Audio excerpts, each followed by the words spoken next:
Hello ladies and gentlemen, my name is Rwby and thus welcome to another episode of Spoiled. HESLIBARD bet me 20 bucks I would not be able to do this entire episode of Spoiled in under 5 minutes or less. Let's prove him wrong. Scene cut. Ladies and gentlemen, today we are covering Rwby, Volume 2, Episode 8, Field Trip.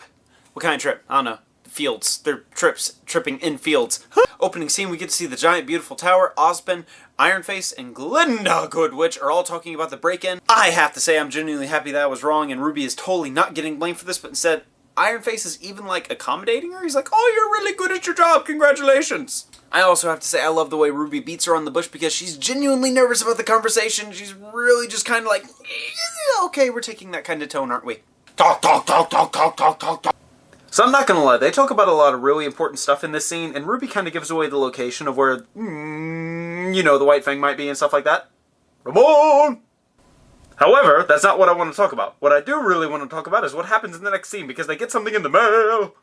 And scene cut back to the room where Ruby's really worried. She said probably a little bit too much to everybody, including Ironface. I like to call him Ironface still. Anywho, everyone's trying to reassure, no, we're probably fine, yeah, we're probably in trouble. Anyway, it doesn't matter because Yang tells Rwby they totally got a package in the mail from their dad. Ruby's all excited. She's like, oh, gimme. Rose petals shoot into the air. And she picks it up and... Remember how good I said the facial expressions are? Well, yeah, they're really good. That part was worth slowing down for. But there was a dog in the mail! Whatever the heck the dog's name was. It doesn't matter, because Blake's a cat and they're totally not getting along, and it's gonna be hilarious. Personally, I think we should send all animals in the mail. Or just cats. We should really kill all the cats, is what I'm really trying to say. But on a more serious note, did you see all of their expressions? Rwby and Yang were all happy. Blake was terrified out of her mind and hiding up on the corner of the bed, and Weiss was all like, oh, he's this mangy little mutt, and then automatically turned into... Oh, look at how adorable he's so adorable.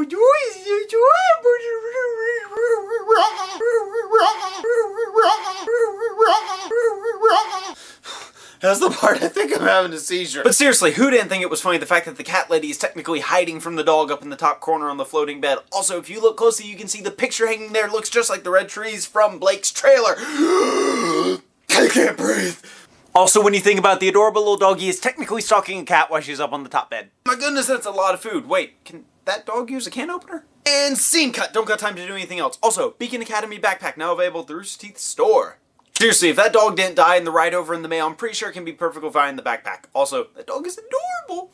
Side note, HESLIBARD, I'll take your bet and raise you a bet. That dog totally ends up being a team member or something like that. Maybe it's a werewolf or just a really cute dog. Yeah, it's probably just a cute doggy. I don't get any more water, do I? I just have to keep going. So, apart from the fact that my mouth is incredibly dry from trying to talk so fast, Team Rwby can't get the job they want, and also they realize that they cannot mail themselves there. This is where Osben proves that he is probably the coolest headmaster, if not one of the coolest characters in this show altogether, and I'm about to explain why. Miles and Carrie did a pretty amazing thing here because they basically skipped a 3-episode arc of them trying to break the rules and get to the north or south or whatever direction it was anyway. And instead, Osman's just like, hey, go ahead and break the rules, or technically just bend them just a tiny bit. Anyway, that's what makes him an awesome character, because now we just get to focus on the story parts we actually want to, as opposed to, we have to break the rules and do all of these things.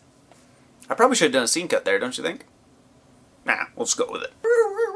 I'm gonna go ahead and say we actually only have 2 options here. One, Osben is either a really good guy and he genuinely believes that they're going to succeed at what they want to do and he has that much faith in them. Or 2, he's actually just like the ultimate villain of the entire show and he's leading them along for some crazy reason. And also, Sun is a really cool character. I feel the need to say that in every single episode now.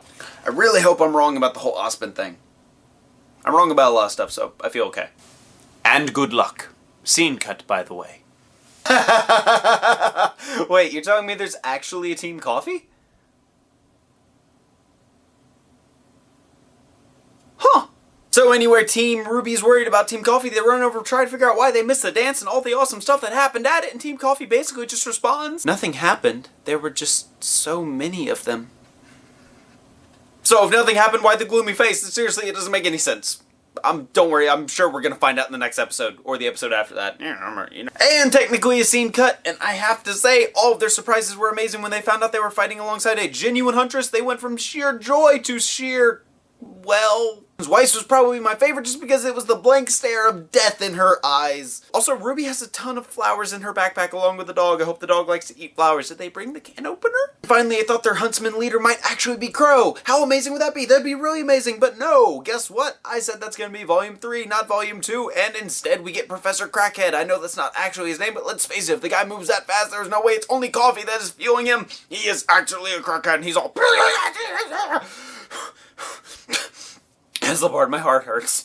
Ladies and gentlemen, my name is Aaron Van Ness. I'd like to thank you again for watching another episode of Spoiled. We have a few of these episodes already, so if you want to go back and watch any of the other ones, or just wait around next week for another episode, except for any time we do the history of Rwby, because that's pretty self-explanatory. I don't need to talk about any of those. Today we have covered Rwby, Volume 2, Episode 8, whatever the name was. I think I'm technically done with this review. I thank you for your viewership, and HESLIBARD, how dare you challenge me to talk as fast as I possibly can for as long as I possibly can. I really appreciate you as a friend, even though you're not technically a friend. You just hang out and you eat all my food and you edit it like the one time when you tried to make fun of me. Like that. Thank you. My name is Aaron Van Ness. You've watched Spoiled, where I do not technically review a show, but I just kind of talk about it and... my brain hurts. We done? Did I do it in time? You mean you don't know till we edit? What was the point?